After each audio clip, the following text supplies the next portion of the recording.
আসসালামু আলাইকুম এভরিওয়ান, সবাই কেমন আছেন? সবাইকে আমাদের ব্লগে স্বাগতম। আজকে আমার ব্লগটা শুরু করলাম রান্না বান্না দিয়ে। ফার্স্টে আমি মুরগির মাংসটা রান্না করছিলাম আলু দিয়ে, কারণ মুরগির মাংসটা আমার ঘরে দেখা যায় প্রতিদিনই থাকে বাচ্চাদের কারণে। আর মাংসটা আমি সবসময় আলুটা দিই, বাচ্চারা আলু পছন্দ করে মাংসের সাথে, এই কারণে। আজকে অবশ্য আমার একটা স্পেশাল ডে ছিল। আজকে আমি চিন্তা করেছিলাম সব ভর্তা বানাবো, কারণ বাচ্চাদের বাবা আজকে বাসায় ছিল, আর ভর্তা আসলে একা খাওয়া যায় না। তাই আজকে চিন্তা করলাম 3-4 রকমের ভর্তা বানাই। এই যে আমি আলু ভর্তা রেডি করে রাখলাম, তারপর শিম ভর্তা, তারপরে বেগুন ভর্তা, জলপাই ভর্তা। এই যে আমি এখন ফার্স্টে শুরু করব আলু ভর্তাটা দিয়ে। আপনারা এখানে দেখতে পাচ্ছেন আমি মরিচ টরিচ সবই রেডি রেখেছি। এই আলু ভর্তাটা মাখামাখি চলছে। এখানে আমি শুকনা মরিচ, পেঁয়াজ সব কিছু দিয়ে এটা মেখে ফেললাম সরিষার তেল দিয়ে। এরপরে বেগুন ভর্তাটাও রেডি করলাম। আর এটা হচ্ছে শিম ভর্তা। শিমটা আমি সিদ্ধ করে মরিচটা সহ সিদ্ধ করে ফেলেছি, তারপরে শুকনা মরিচও দিয়েছি, কারণ ভর্তাটা একটু ঝাল হলেই আসলে ভালো লাগে।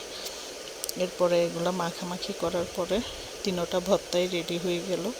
পরে চিন্তা করলাম ভর্তা যখন 3টা করেছি, আরেকটা করে জলপাই সিদ্ধ করলাম, করে কাঁচামরিচ, পেঁয়াজ, ধনিয়া পাতা এগুলো দিয়ে তারপরে এটাও মাখলাম। এখানে অবশ্য আমি শুকনো মরিচ দিই নাই, তারপরে সরিষার তেলও দিইনি, কারণ এটা আমার কাছে এরকমই ভালো লাগে, নর্মালি ভালো লাগে। এটা গরম ভাত দিয়ে খেতে খুবই মজা, আপনারা ট্রাই করে দেখতে পারেন। খিচুড়ির সাথেও ভালো লাগে, সাদা ভাতের সাথেও ভালো লাগে। তার মধ্যে আমার মাংসটাও রান্না হয়ে গেছে। তারপরে দুপুরের খাওয়া রেডি করলাম। এই যে আজকে দুপুরের খাওয়া দাওয়া এখানে ডেক্সিও দিয়ে দিচ্ছি, কেউ অন্যভাবে নেবেন না। তারপরে আমরা একটু বের হয়েছিলাম, খুব জরুরি একটা কাজ ছিল, তাই বের হলাম। বাচ্চাদের যেহেতু কালকে পরীক্ষা, তাও কিছু করার নেই, যেতে হলো। তার মধ্যে আসার পথে তারা একটু আবদার করলো কিছু খাবে, তো মোমো কিনে দিল তার বাবা। এই যে মোমো খাচ্ছিল ওরা। আমাদের চকবাজারের এই সাইডটাতে মোমোগুলো অনেক মজা হয়, বাচ্চারা খুব পছন্দ করে। আমি আসলে আমার বাচ্চাদেরকে সব ধরনেরই খাওয়া দিই। অনেকে আবার হয়তো ভাববে রাস্তার পাশের খাওয়া কেন দিচ্ছি, এটা অস্বাস্থ্যকর।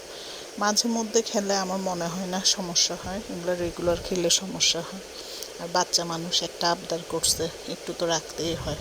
সব সময় তো রেস্টুরেন্টে খাওয়া দাওয়া হয়, মাঝে মধ্যে একটু স্ট্রিট ফুড খেলেও কি বা সমস্যা হবে, আল্লাহ ভরসা। বাচ্চাদের খুশিটাই হচ্ছে মেইন। তারপরে তারা ছোটো ফুচকা খেলো, তারপরে আইসক্রিম খেলো।